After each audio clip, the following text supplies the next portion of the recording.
8h16 sur Studio Qualité. Alors l'actualité de ce matin, c'est bien entendu la rencontre historique qui a eu lieu cette nuit, qui a débuté à 4h du matin entre président Trump et le dirigeant de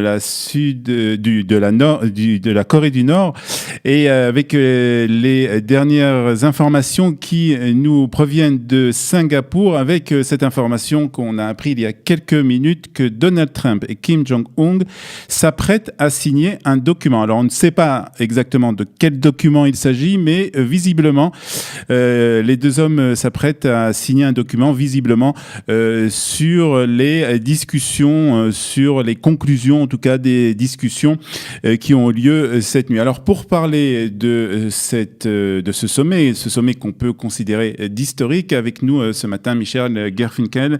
Michel Gerfinkel, merci, bonjour et merci d'être avec nous ce matin sur Studio Qualita. Bonjour.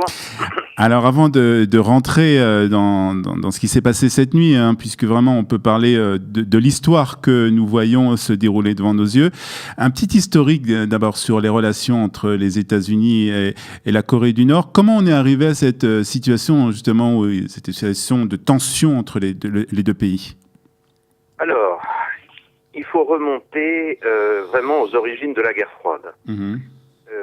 La Corée était un pays annexé par le Japon avant la Première Guerre mondiale. Il a été traité comme une sorte de, même pas de colonie, mais de partie intégrante de l'Empire japonais jusqu'en 1945. En 1945, les vainqueurs, c'est-à-dire les États-Unis, mais aussi l'Union soviétique, se mettent d'accord pour se partager l'occupation de la Corée, mais dans le but, bien sûr, de restaurer l'indépendance de la Corée. Donc la Corée est rétablie en tant que pays indépendant du Japon, et dans une situation qui est censée être provisoire. Le nord de la Corée est occupé et administré par les Soviétiques, tandis que le sud de la Corée est administré par les Américains, qui par ailleurs occupent totalement le Japon. Mmh.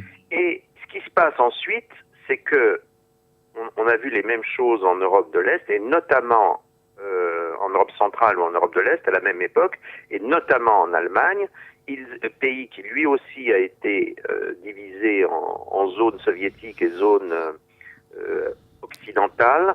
Eh bien, les soviétiques établissent en fait un régime communiste dans la zone qu'ils contrôlent. Oui. Et les Américains établissent un régime pro-occidental dans le sud. C'est-à-dire que la guerre froide est transportée dans cette région du monde. Tout à fait. Mais alors, la différence avec l'Europe, c'est que en 1950, la Corée du Nord, aidée à l'époque par la Chine qui vient juste de devenir communiste, la Corée du Nord se lance dans une guerre contre le Sud. Dans les premiers moments de cette guerre, la Corée du Nord occupe quasiment toute la péninsule coréenne. Mmh. Il n'y a plus de Corée du Sud. À ce moment-là, les États-Unis, soutenus par les Nations Unies, mais pas par les États-Unis, moins l'URSS, les États-Unis décident de soutenir la Corée du Sud. Donc, ils interviennent et en quelques semaines à nouveau, les Américains occupent pratiquement toute la Corée. Donc la Corée du Nord est chassée de la Corée du Sud. Non seulement la Corée du Nord est chassée de la Corée du Sud, mais la Corée du Nord est occupée par les Américains.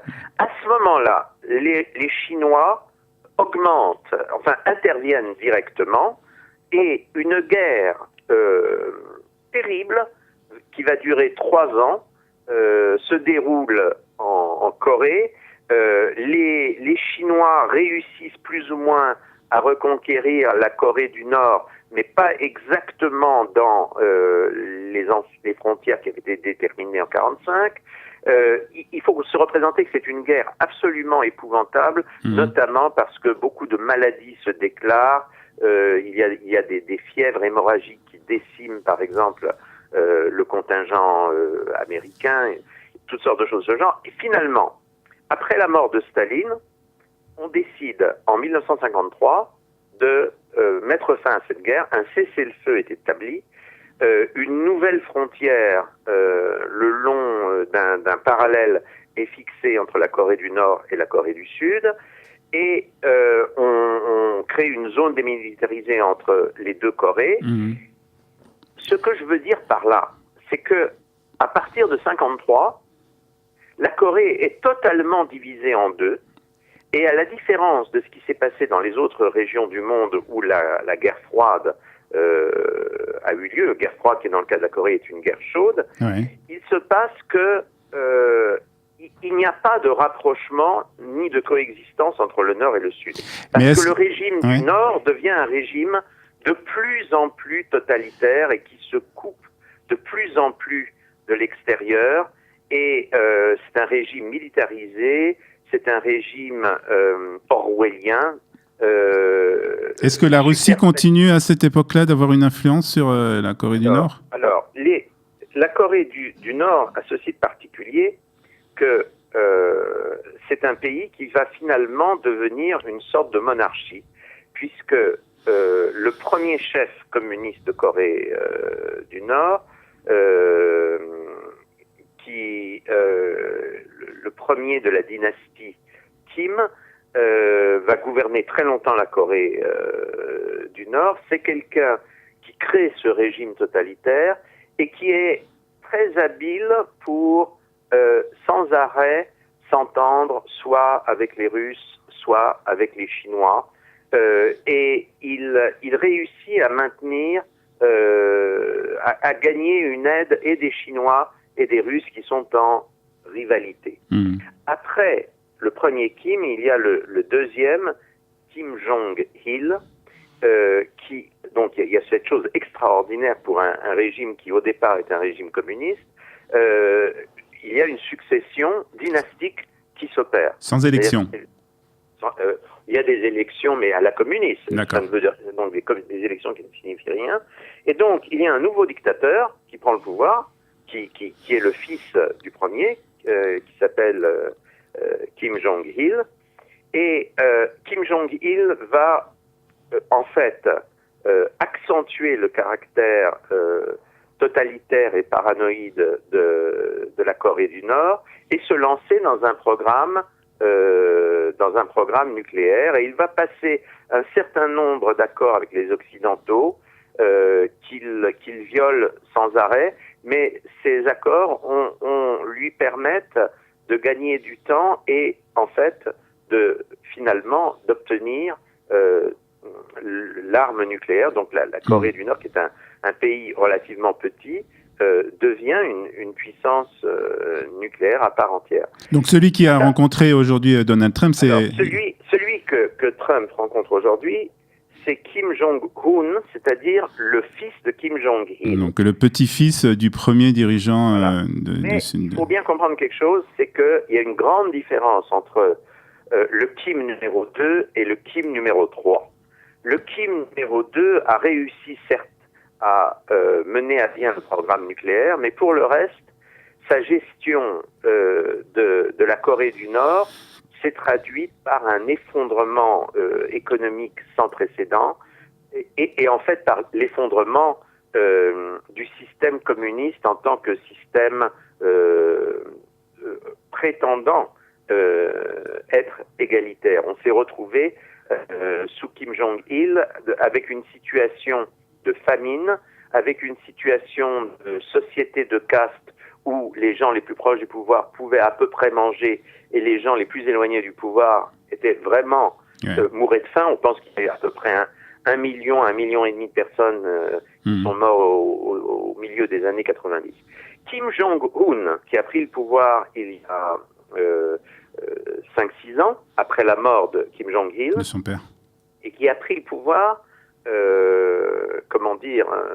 son accession au pouvoir a été une surprise parce que il y avait d'autres frères qui auraient pu lui succéder à Kim Jong. Ils ont été éliminés. Ils ont été éliminés et l'homme, quand il prend le pouvoir, est extraordinairement jeune. C'est un garçon qui a à peine dépassé une vingtaine d'années. Je crois qu'il a 23 ans, 24 ans quand il devient dictateur.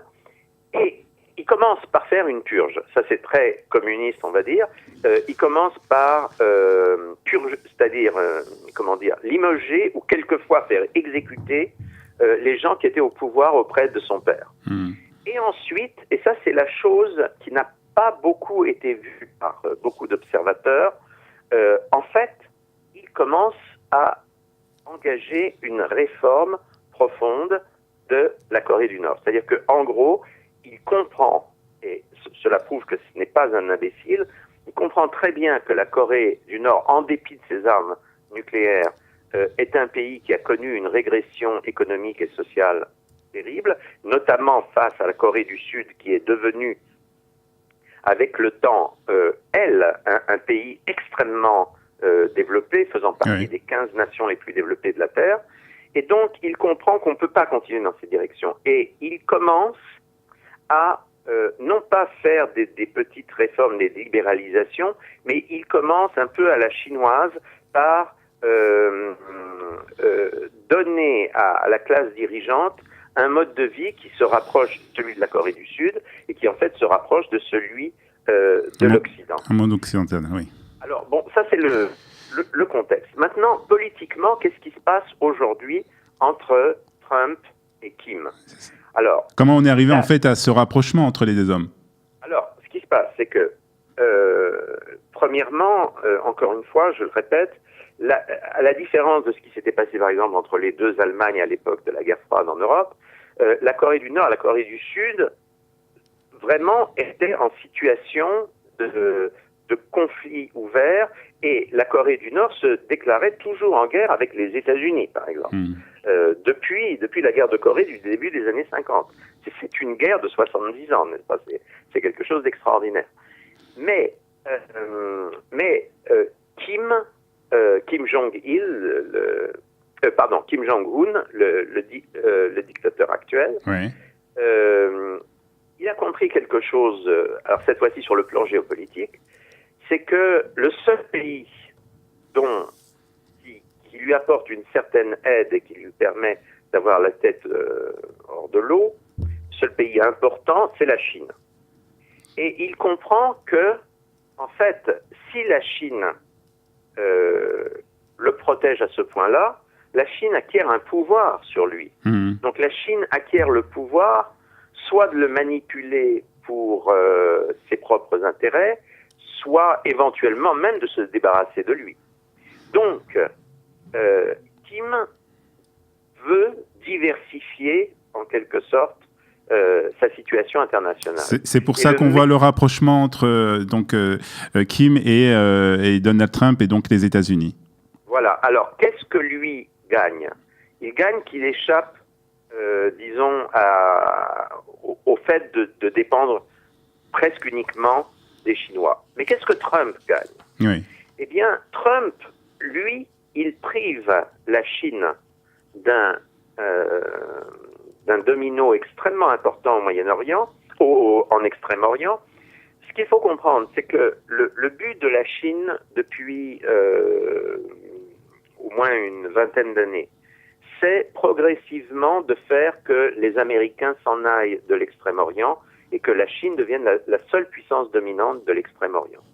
Et pour que les Américains s'en aillent, il faut prouver aux autres pays d'Extrême-Orient, au Japon ou bien à la Corée, que les Américains ne sont plus capables de les défendre face à un péril extérieur. Donc la Chine a encouragé la Corée du Nord dans une attitude de provocation vis-à-vis des États-Unis ou vis-à-vis du Japon, vis-à-vis de la Corée du Sud, de manière, dans leur stratégie, leur but stratégique, c'était, ils ont parié sur le fait que les Américains n'oseraient pas faire une guerre mondiale pour la Corée, pour anéantir la Corée du Nord, et que par conséquent, ils allaient faire la démonstration du fait que les Américains ne sont plus capables d'assurer la sécurité des pays d'Extrême-Orient et que ceux-ci auraient plutôt intérêt à se tourner vers la Chine. Donc c'est la raison pour laquelle on a vu cette nuit ce rapprochement entre les deux pays. Et visiblement, c'est une réussite puisqu'on parle d'un accord qui risque d'être signé. Nous n'avons aucune notion de ce qui va se dire, de la substance de l'accord. Je suppose que ça va être, dans un premier temps, une déclaration d'intention, Voilà. et qu'à partir de là, beaucoup de discussions vont avoir lieu. Mais il est clair que Et nous terminons avec ça, Michel. Quelque chose de très important s'est passé, et il est certain que si un accord nucléaire, cette fois-ci, donnant pleinement satisfaction à Trump et aux États-Unis peut être passé, et probablement plus un accord bilatéral qu'un accord international, ça peut être un précédent pour beaucoup d'autres pays dans le monde. Ça, c'est encore une autre question qu'on aura peut-être l'occasion de développer lors d'une prochaine interview. Merci beaucoup, Michel, de nous avoir éclairé sur cette conférence, ce sommet qui a eu lieu cette nuit à Singapour entre le président Trump et les dirigeants de la Corée du Nord.